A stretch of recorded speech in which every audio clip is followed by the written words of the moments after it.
রোজ রোজ রুটি পরোটার সাথে কি রেসিপি বানাবেন বুঝতে পারছেন না? ঝটপট এই লোভনীয় রেসিপিটা বানিয়ে ফেলুন। অসাধারণ লোভনীয় হয়, আর বাড়ির সবাইকে যদি এই রেসিপিটা একবার বানিয়ে খাওয়ান, সবাই হাত চেটে এই রেসিপিটা খেয়ে নেবে আর বারবার বানানোর জন্য রিকোয়েস্ট আসবে। এখানে দেখুন আমরা কাঁচা পেঁপে ইউজ করেছিলাম রেসিপিটা বানানোর জন্য। পেঁপেটা একটু দু সাইডটা কেটে নিয়ে মাঝ বরাবর একটু চিড়ে নিয়ে এটাকে ফিলারের সাহায্যে ভালোভাবে দুদিকটা ওয়াশ করে নিয়েছি। এবার একটা গ্রেটারের সাহায্যে পেঁপেটাকে পুরো গ্রেট করে নেব। আর এখানে একটা প্রেসার কুকারের মধ্যে পেঁপেগুলোকে, সমস্ত গ্রেট করা পেঁপেগুলোকে দিয়ে দেবো। দিয়ে সামান্য একটু নুন, সামান্য একটু জল দিয়ে এটাকে বয়েল করে নেব। আর এদিকে একদিকে দেখুন এখানে আমরা 1/2 লিটার দুধকে একটু বয়েল করে নিয়েছি। বয়েল করা হয়ে গেলে এখানে ছোট চামচে 2 চামচ ভিনিগার দিয়ে এটাকে আমরা দুধটাকে কাটিয়ে নিয়েছি। আপনারা লেবুর রস ইউজ করতে পারেন। আর কাটানো হয়ে গেলে এখানে একটা ছাঁকনির মাধ্যমে ছানাটাকে নিয়ে নিয়েছিলাম। আর জলটা আমরা রেখে দেব পরে ইউজ করার জন্য। এখানে ছানাটা একটা পাত্রের মধ্যে রেখে দেব। আর এখানে দেখুন আমাদের পেঁপেটাও বয়েল হয়ে গেছে। এটাকে ঢাকনাটা খুলে একটা ছাঁকনির সাহায্যে জলটাকে ছেঁকে নেব। একটু স্পুনের সাহায্যে এটাকে প্রেস করে করে জলটা আমরা বের করে নেব, যাতে একটুও জল না থেকে থাকে। এটা একটা পাত্রের মধ্যে নিয়ে নেব।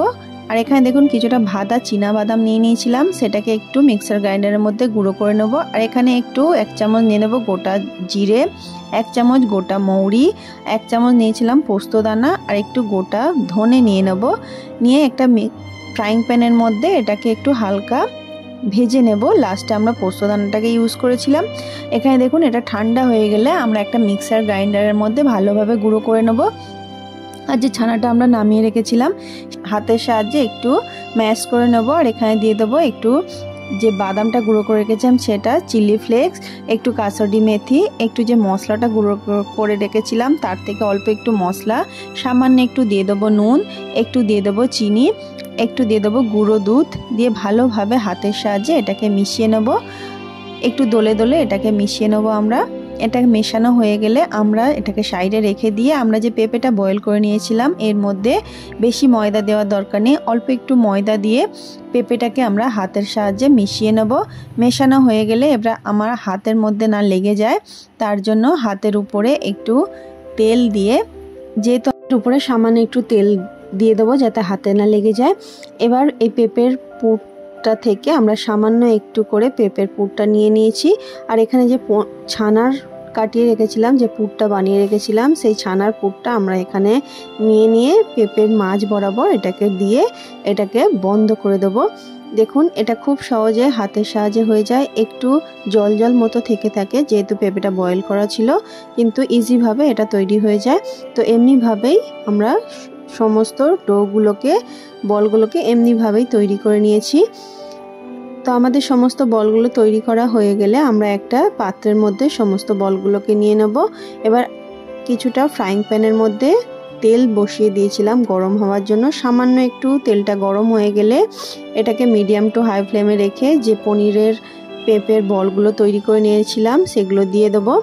দিয়ে আলতো হাতে এগুলোকে উল্টে পাল্টে সমস্তগুলোকে লাল লাল করে ভেজে নেব। দেখুন কত সুন্দর দেখতে হয়েছে। এমনিভাবেই সমস্তগুলোকে লাল লাল করে ভেজে আমরা একটা পাত্রের মধ্যে তুলে রেখেছি।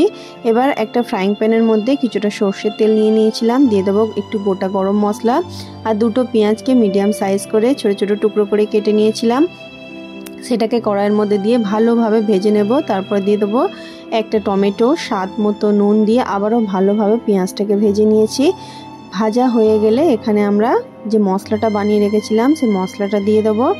আর দিয়ে দেবো একটু কালারের জন্য একটু হলুদ গুঁড়ো, ঝালের জন্য দিয়ে দেবো একটু লঙ্কা গুঁড়ো, আর 3টে কাঁচা লঙ্কা এখানে ইউজ করেছিলাম। তো সমস্ত মশলাগুলোকে দিয়ে ভালোভাবে একটু ভেজে নিয়ে আমরা যে ছানার জলটা রেখে দিয়েছিলাম সেই ছানার জলটা আমরা এখানে পুরো জলটা দিয়ে দেবো। দিয়ে এটাকে কিছুক্ষণ বয়েল হওয়ার জন্য রেখে দেব। তো দেখুন আমাদের জলটা বয়েল হয়ে গেছে। এবার ঢাকনাটা খুলে আমরা যে পেঁপের বলগুলো তৈরি করে রেখেছিলাম সেগুলোকে এর মধ্যে দিয়ে 2-1 মিনিট একটু ঢাকনা বন্ধ করে এটাকে রেখে দেব। তারপরে যে ছানারটা পুর বানিয়েছিলাম সেই পুর থেকে আমরা কিছুটা ছানা রেখে দিয়েছিলাম, সেটাই গ্রেভির মধ্যে দিয়ে দিয়েছি। দিয়ে কিছুক্ষণ জলটা যাতে আমাদের একটু শুকিয়ে আসে, একটু শুকনো শুকনো হলে টেস্টটা আরও ভালো লাগে, তার জন্য একটু শুকিয়ে নিয়ে লাস্টে আমরা গরম মশলা, ধনেপাতা দিয়ে এটাকে গরম গরম সার্ভ করুন। রুটি পরোটার সাথে অসাধারণ লাগে। বাড়িতে অবশ্যই একবার বানিয়ে ট্রাই করবেন। কেমন লাগলো অবশ্যই জানাতে ভুলবেন না। ভালো লাগলে আমাকে অবশ্যই জানাবেন আপনাদের কেমন লাগলো। ভালো লাগলে আমার চ্যানেলটিকে ফলো করে আমার পাশে থাকবেন। ধন্যবাদ।